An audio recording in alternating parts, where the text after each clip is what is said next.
Robert was just an amazing person with a really lovely character about him. He just warmed up the room whenever he walked in. He would always, if it was somebody new in the rugby club, he would always be the one there to greet them, and was always lighting up the room and really cheeky and just a chatterbox. He was a chatterbox. So the first year of our relationship just went from strength to strength very quickly. It was just amazing. We had so many good times together. A lump came up on Robert's neck. He underwent some tests. That's when our world came crumbling down on top of us, because that's when we had the diagnosis that the lump on his neck wasn't a cyst, it was actually cancer. He was amazing. He was so strong throughout his treatment. Fionn was like a miracle for him, because he had something to fight for, and he was so strong. Obviously it did have some nasty side effects, but he didn't let it stop him doing anything. He was up, he took part in the feed and the changing. He wasn't letting the cancer or the treatment beat him. So our wedding day came and it was just perfect. Everything just went so smoothly from morning to night. It was an emotional day to see how far Robert had come through everything, and we were there, and for him to be standing at the aisle for me, just waiting there for me, I just felt so proud to be able to say I was going to be his wife.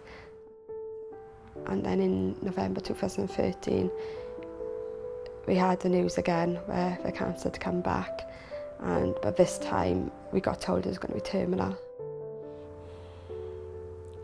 Just numb, because I didn't know what to do. I didn't know.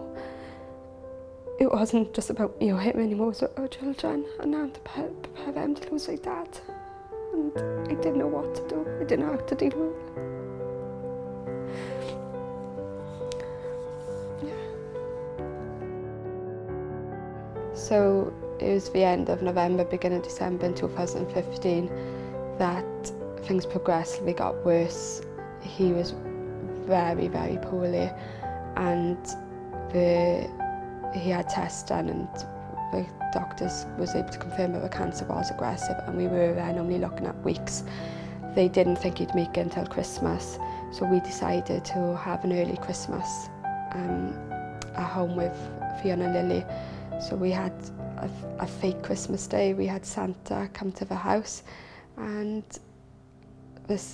a letter delivered in the morning to say that we've heard that Daddy's really poorly, and me and the elders are so proud of you and of Fionn and Lily for helping Mummy look after Daddy, so we're going to come early and we're going to give you an extra special Christmas, and you're going to have your Christmas day early.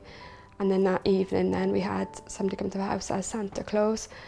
He came with the Christmas Eve boxes, and we'd done everything as if it was Christmas Eve. Woke up the next morning, everything was set up as if it was Christmas Day.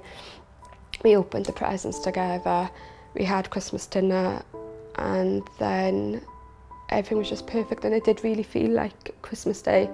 And I'm just so glad we'd done that, because a week later we lost Robert on the 15th of December, so he never did get to spend his last Christmas with us. So I'm just really glad that for the girls we had that Christmas Day early, so we could spend one more day with us. So we found out about Maggie's through the head and neck support nurse. She advised that we come up to speak to the staff up at Maggie's and get some advice. So we did. We came up, and we were both surprised of the environment of Maggie's, how relaxed it was here, and just how open and airy and friendly. And it didn't feel like you was in the hospital at all. It just felt completely different.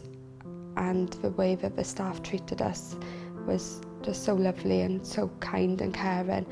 And it was a mixture of all age groups in Maggie's as well. It wasn't just old people, it was the younger generation was there. And it was open for children, and to see the children's toys around the centre as well is so welcoming. And after me and Robert spent our first time in Maggie's, we walked away from Maggie's and we looked at each other and said, wow, what a lovely place, and we wish we'd gone there sooner and we didn't spend so many years struggling. We came to find peace here.